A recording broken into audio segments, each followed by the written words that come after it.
Hey everyone, Miss Gok here, and today I'm going to teach you what a personal learning plan is and walk you through the process of getting to know yourself better as a learner in order to set goals to help you improve. So, first, I'm going to take you to the worksheet that we're going to be doing today. This is where you're going to start to develop your personal learning plan. Now, I should point out to you that in order to develop your personal learning plan, this is going to be step one of a few. Later next week, we'll be looking at our data wall. We're going to be engaging in student-led conferences. We'll be looking at our grades and classes. But for right now, I want you to think about who am I as a learner? What are things that I'm already successful with? And what are things that challenge me? That's going to help us to come up with some personal learning goals, which will be a part of our personal learning plan. As we learn more information about ourselves, we're going to be able to add to this goal. So, what's the activity for today? It says here to highlight the phrases below based on the color code. Complete the questions at the bottom of each section. So there are three sections. The first is called Access, the second is called Engage, and the third is called Express. For each one, according to the highlighting key, you're going to highlight in the blue color all of the phrases that show that you are successful in either accessing information, engaging with your learning, or expressing your learning. Finally, all of the skills that are challenging for you, you are going to highlight in yellow. If you feel like you're somewhere in the middle, you're going to leave it blank. So, if I, Miss Gok, were filling this out right now, I'd start by looking at phrase number 1. It says, I ask good questions. Now, do I sometimes ask bad questions? Sure. However, I think I, for the most part, have nailed this skill. I feel pretty successful with it. You can do two things. One, this will pop up here and give you the option to highlight, or you can use this button up here. So now I'm going to go through and highlight all the things that I think I'm good at.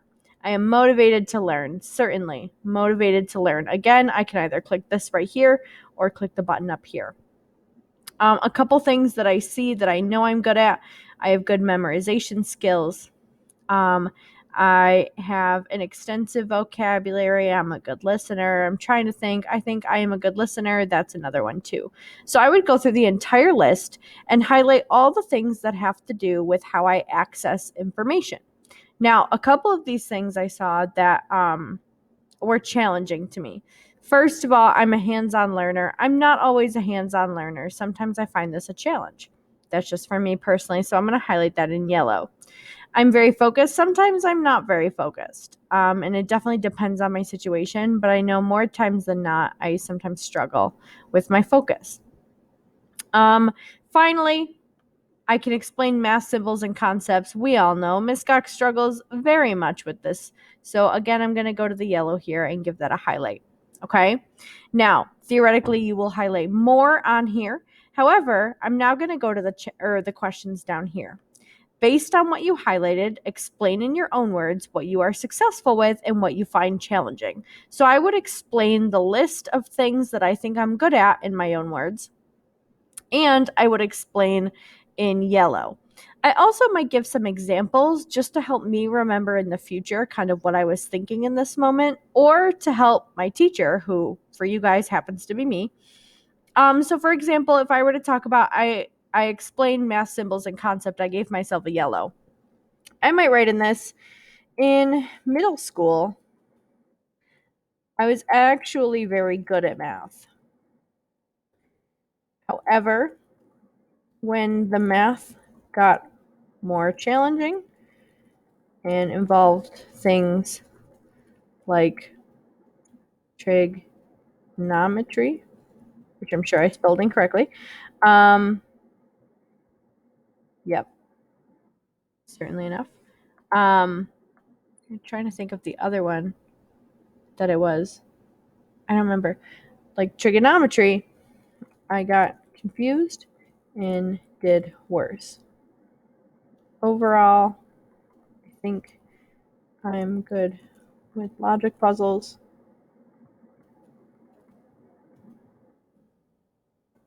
Complicated math. That summarizes Oh, I remember, it was calculus.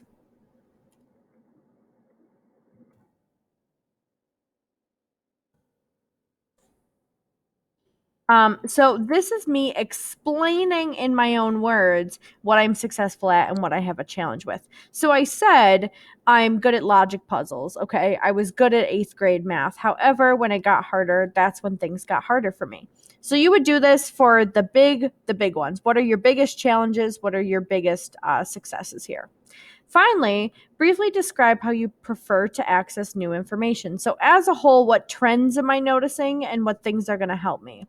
So, I am definitely a verbal and auditory learner. And you know how I knew that was because I looked up here and I see I'm a good learner. I have good memorization skills. I ask good questions. I'm really good at communicating. But it seems like when it comes time to not talk and to actually do things, that's when I start to lose my focus. So I'm definitely a verbal and auditory learner. I might explain some things that I know help me is when I can talk through my answers and have a discussion. Then it says, what tools do you prefer to use? I prefer any forms of communication when learning. I also prefer visual activities over hands on activities. So things like drawing, storyboarding, and annotating help me to access new information. So, see, these are all things I did based on what I would have completely highlighted up here. This is not only letting me know as a teacher what you guys need, but it's also helping you to understand yourself better. And once you're able to articulate in words these things about yourself, you can start making better choices in the classroom about, okay, which activity is going to be best for me here? What do I need to ask questions about? What kind of help do I need? So you're going to complete this first for the access information, next with engaging with content, which means when you are actually working, when you're completing activities, what are some of your skills and what are things that scare you or challenge you? The last one is express. Once you've learned something, how do you show someone that you learned that new material? Are you creative? Can you retell a story? Do you like to plan your projects? Can you create multimedia presentations? Do you like photos and pictures? Do you prefer words? Are you a good speaker? Etc. How do you express what you know and what you've learned? The last thing here is that you are going to set a PLP or personal learning plan goal based on what you highlighted up here. Okay? So if you scroll down, it says the point of the personal learning plan is twofold. It helps you to get to know yourself better as a student, and it helps you determine which skills you're already successful with and which skills you need to focus on improving with. So, if we consider access, for example, I would not set a goal about being a good listener or about my motivation to learn. However, I might set a goal about math symbols and concepts or my focus. So, down here, I'm going to answer 5 questions about it. The first, what is your goal? The next, how will you measure your success? In other words, how will you know that you achieved it? Are you going to get a certain percent on a certain type of activity? Is your teacher going to give you some sort of thing to fill out? Are you going to grade yourself every week and then determine if you're getting better or worse? Are you going to keep a journal? How are you going to measure your success? When would you like to achieve the goal by?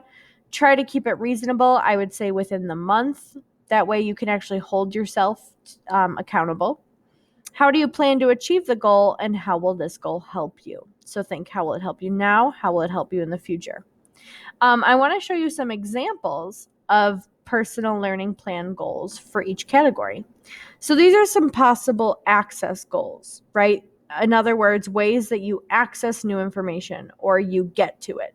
Okay. So if we look here, some examples are my goal is to ask more questions. My goal is to get better with technology. My goal is to broaden my vocabulary. My goal is to understand more as I read. And my goal is to become a better listener.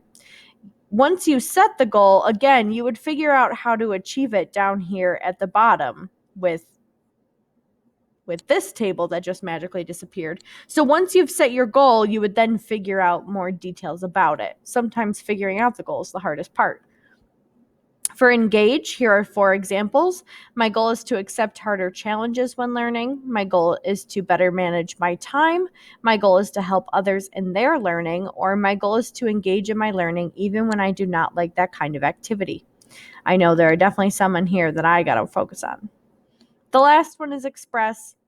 Here are 5 examples. My goal is to reflect on my learning more. My goal is to test my creativity more. My goal is to plan out my work more.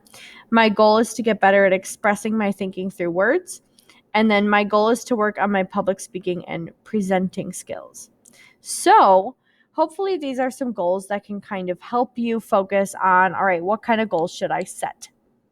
If you have any questions about this inventory here, please just let me know. Hopefully the video was a little more helpful. I know the beginning part seems like a lot of work, but in the end, it's just you highlighting and answering 2 questions. From there, you're setting the goals, and the goals are really just a reflection on what you did in the highlighting. So again, if you have any questions, please reach out. And if not, good luck. And I can't wait to see what you come up with for your personal learning plan.